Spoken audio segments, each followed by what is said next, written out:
Hi friends, ಇವತ್ತು ನಾವು ಮಾವಿನ ಹಣ್ಣಿನ ರಸವನ್ನು ಮಾಡ್ತಾಯಿದ್ದೇವೆ.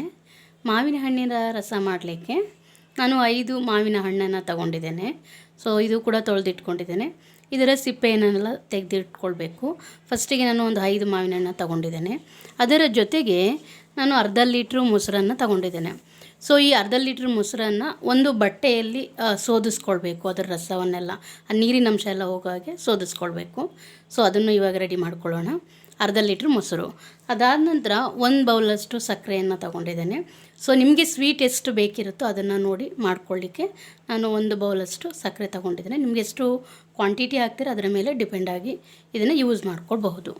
ಸೊ ಅದಾದ ನಂತರ ನಾವು ಇದಕ್ಕೆ ಮಾವಿನ ಹಣ್ಣಿನ ರಸ ಮಾಡಲಿಕ್ಕೆ ಗೋಡಂಬಿ, ದ್ರಾಕ್ಷಿ, ಬಾದಾಮಿ, ಪಿಸ್ತಾ ಹಾಗೂ ಏಲಕ್ಕಿ ಪುಡಿಯನ್ನು ತಗೊಂಡಿದ್ದೇನೆ. ಸೊ ಇವಾಗ ನಾನು ಹೇಳ್ದಾಗೆ ಇದನ್ನೆಲ್ಲ ನಿಮಗೆ ಹೇಳ್ದಾಯಿತು. ಮಾವಿನ ಹಣ್ಣಿನ ರಸವನ್ನು ಮಾಡ್ಕೊಳ್ಳಿಕ್ಕೆ ಏನೆಲ್ಲ ಸಾಮಗ್ರಿಗಳು ಬೇಕು ಅಂತ ನಿಮಗೆ ಹೇಳಿದೆ. ಸೊ ಇವಾಗ ಮಾವಿನ ಹಣ್ಣಿನ ಸಿಪ್ಪೆಯನ್ನು ತೆಗೆದು ಎಲ್ಲವನ್ನು ಸಪ್ರೇಟ್ ಮಾಡ್ಕೊಳ್ಳೋಣ. ನೋಡಿ, ಮಾವಿನ ಹಣ್ಣಿನ ಸಿಪ್ಪೆ ಎಲ್ಲ ತೆಗೆದು ಸೊ ಈ ರೀತಿಯಾಗಿ ಕಟ್ ಮಾಡ್ಕೊಂಡಿದ್ದೇನೆ. ಇದನ್ನು ಕೂಡ ಮಿಕ್ಸಿ ಮಾಡ್ಕೋಬೇಕು ಮಾವಿನ ಹಣ್ಣನ್ನು.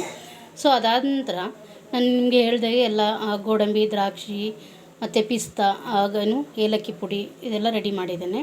ಇವುಗಳನ್ನು ನಾನು ಸಣ್ಣದಾಗಿ ಕಟ್ ಮಾಡ್ಕೊಂಡಿದ್ದೇನೆ. ಯಾವುದು ಗೋಡಂಬಿ, ದ್ರಾಕ್ಷಿ, ಬಾದಾಮಿ ಮತ್ತು ಪಿಸ್ತಾ ಇವನ್ನೆಲ್ಲ ಸಣ್ಣದಾಗಿ ಕಟ್ ಮಾಡ್ಕೊಂಡಿದ್ದೇನೆ. ಸೊ ಅದಲ್ಲದೆ ನಾನು ನಿಮಗೆ ಮೊಸರನ್ನು ಹೇಳಿದೆ. ಅರ್ಧ ಲೀಟ್ರ್ ಮೊಸರನ್ನು ತಗೊಂಡು ಒಂದು ಕಾಟನ್ ಬಟ್ಟೆಯಲ್ಲಿ ಸೋದಿಸ್ಕೊಂಡಿದ್ದೇನೆ. ಅದನ್ನು ನೀರಿನೆಲ್ಲ ತೆಗೆದು. ಸೊ ಇದು ಗಟ್ಟಿ ತಿಕ್ನೆಸ್ ಬರುತ್ತಲ್ಲ ಮೊಸರು ಇದು.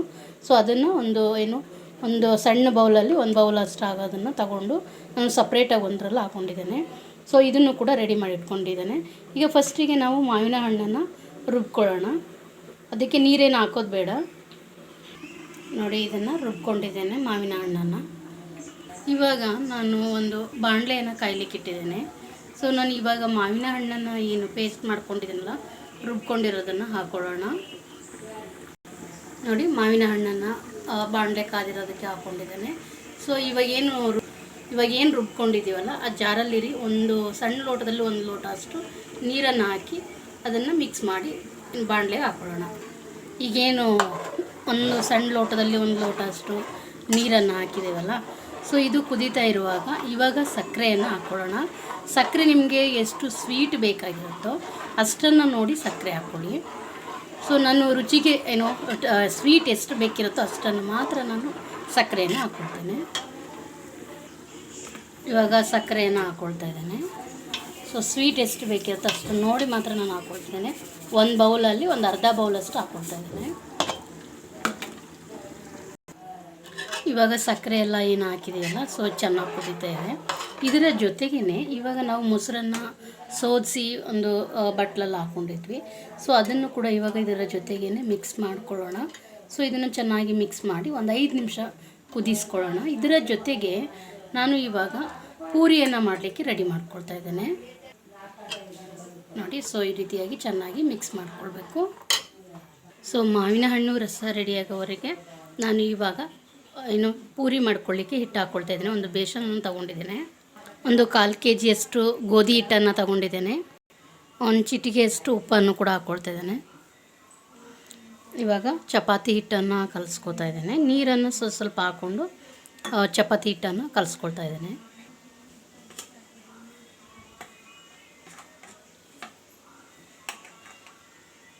ಈಗೇನು ಚಪಾತಿ ಹಿಟ್ಟು ಕಲಿಸಿದ್ದೀವಲ್ಲ ಅದ್ರ ಮೇಲೆ 1 ಚಿಟಿಕೆಯಷ್ಟು ಎಣ್ಣೆಯನ್ನು ಹಾಕ್ಕೊಳ್ತೇನೆ, ಸ್ಮೂತ್ನೆಸ್ ಬರಲಿಕ್ಕೋಸ್ಕರ. ಸೊ ಅದನ್ನು ಚೆನ್ನಾಗಿ ಒಂದು 5 ನಿಮಿಷ ನೆನೆ ಹಾಕಿಬಿಡೋಣ.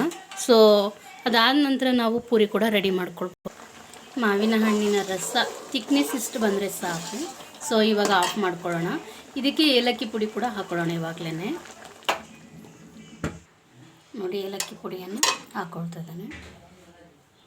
ಸೊ ಚಪಾತಿ ಹಿಟ್ಟು ರೆಡಿಯಾಗಿದೆ. ಈಗ ಪೂರಿ ಮಾಡಲಿಕ್ಕೆ ಹೊತ್ಕೊಳ್ಳೋಣ. ಒಂದು ಬಾಣಲೆಯನ್ನು ಕಾಯ್ಲಿಕ್ಕೆ ಇಡ್ತಾ ಇದ್ದೇನೆ. ಬಾಣಲೆಯನ್ನು ಕಾಯ್ಲಿಕ್ಕೆ ಇಟ್ಟಿದ್ದೇನೆ, ಎಣ್ಣೆ ಕೂಡ ಹಾಕಿದ್ದೇನೆ. ಸೊ ಅಲ್ಲಿವರೆಗೆ ಪೂರಿಯನ್ನು ಹೊತ್ಕೊಳ್ಳೋಣ. ನೋಡಿ, ಪೂರಿ ಹೊತ್ಕೊಳ್ಳಿಕ್ಕೆ ಈ ರೀತಿಯಾಗಿ ಸಣ್ಣದಾಗಿ ಕಟ್ ಮಾಡ್ಕೊಳ್ತಾ ಇದ್ದೇನೆ. ಸೊ ನಮಗೆ ಸಣ್ಣದ ಪೀಸ್ ಇದರಲ್ಲಿ ರೀತಿ ಬಂದರೆ ಚೆನ್ನಾಗಿರುತ್ತೆ. ಸೊ ಈ ರೀತಿ ಕಟ್ ಮಾಡ್ಕೊಳ್ತಿದ್ದೇನೆ. ಇದನ್ನು ಉಂಡೆ ಮಾಡ್ಕೊಳ್ಳೋಣ. ಇವುಗಳನ್ನ ನೋಡಿ, ಈ ರೀತಿಯಾಗಿ ಉಂಡೆಗಳನ್ನು ಮಾಡ್ಕೊಂಡಿದ್ದೇನೆ. ಇವನ್ನೆಲ್ಲವನ್ನು ಈಗ ಲಟ್ಟಿಸ್ಕೊಳ್ಳೋಣ.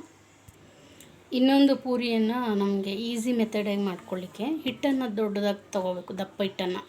ಸೊ ಅದನ್ನು ಚೆನ್ನಾಗಿ ದೊಡ್ಡದಾಗಿ ಲಟ್ಟಿಸ್ಕೊಂಡು ಸೊ ಅದನ್ನು ಒಂದು ಸಣ್ಣ ಲೋಟವನ್ನು ಏನು ರೌಂಡ್ ಮಾಡ್ಕೊಬೋದು. ಅದನ್ನು ಇವಾಗ ತೋರಿಸ್ಕೊಡ್ತೇನೆ ನೋಡ್ಕೊಳ್ಳಿ. ಸೊ ಅದರಲ್ಲಿ ಆ ರೀತಿಯಾಗಿ ಮಾಡಿಕೊಂಡ್ರು ಕೂಡ ಬೇಗ ಈಸಿ ಆಗುತ್ತೆ. ಅಥವಾ ನೀವು ಸಣ್ಣದಾಗಿ ಉಂಡೆ ಮಾಡಿಕೊಂಡು ಸಪ್ರೇಟ್ ಮಾಡ್ಕೊತೀವಿ ಅಂದರೆ ಈ ರೀತಿ ಕೂಡ ಮಾಡ್ಕೋಬೋದು. ಸೊ ನಾನು ಎರಡೂ ರೀತಿಯಲ್ಲೂ ನಿಮ್ಗೆ ಇವಾಗ ತೋರಿಸ್ತಾ ಇದ್ದೇನೆ.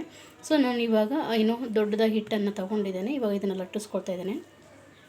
ನೋಡಿ ಈ ರೀತಿಯಾಗಿ ದೊಡ್ಡದಾಗಿ ಚಪಾತಿ ಆಕಾರದಲ್ಲಿ ಒತ್ಕೊಂಡಿದ್ದೇನೆ. ಸೊ ಅದನ್ನು ಇವಾಗ ನಿಮ್ಗೆ ಹೇಳ್ದಂಗೆ ಒಂದು ಲೋಟವನ್ನು ತೊಗೊಂಡಿದ್ದೇನೆ. ಸೊ ಆ ಲೋಟದಲ್ಲಿ ಈ ರೀತಿ ಮಾಡ್ಕೊಳ್ತಾ ಬರ್ತೇನೆ ಎಲ್ಲವನ್ನು ಕೂಡ. ಸೊ ಈ ರೀತಿ ಸಣ್ಣ ಸಣ್ಣದಾಗಿ ಪೂರಿ ಆಕಾರದಲ್ಲಿ ಹಾಕ್ಕೊಳ್ತಾ ಇದ್ದೇನೆ.